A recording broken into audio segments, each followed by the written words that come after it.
Heat మేనేజ్‌మెంట్‌కొచ్చేసరికి, ఈ heat management మాత్రం బాగా కేర్ తీసుకున్నారని నా ఫీలింగు. ఎందుకంటే 70 కిలోమీటర్స్ డ్రైవ్ చేశాను. 70 కిలోమీటర్స్ డ్రైవ్ చేసిన తర్వాత నేను ఇంజిన్ దగ్గర హీట్ అంతా చెక్ చేశాను. చెక్ చేసినప్పుడు నాకేమంత హీట్ అనిపియలేదు. నాకు చాలా బా నచ్చింది హీట్‌లోకొచ్చేసరికి. తర్వాత మీరు ఇంకోటి నోటీస్ చేసారంటే, మనకు ఎప్పుడైతే ఈ కూలింగ్ సిస్టమ్ ఆన్ అవుతుందో, ఇన్ఫోటైన్‌మెంట్‌లో ఇండికేట్ అవుతుంది ఫ్యాన్ తిరుగుతున్నట్టు.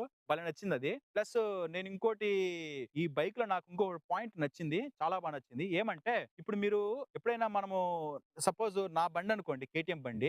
నేను ఒకేళ లాంగ్ డ్రైవ్ చేస్తున్నప్పుడు నాకు కూలింగ్ సిస్టమ్ అయితే ఆన్ అవుతుంది. నేనప్పుడు ఇంజిన్ ఆఫ్ చేసినప్పుడైతే మాత్రం కూలింగ్ సిస్టమ్ ఆటోమేటిక్‌గా ఆఫ్ అయిపోతుంది. ఎందుకంటే ఇంజిన్‌తో కనెక్ట్ అవుతుంది కాబట్టి. బట్ అపాచీలో ఒక ఫీచర్ ఉందంట. నేనైతే అది అబ్జర్వ్ చేయలేదు.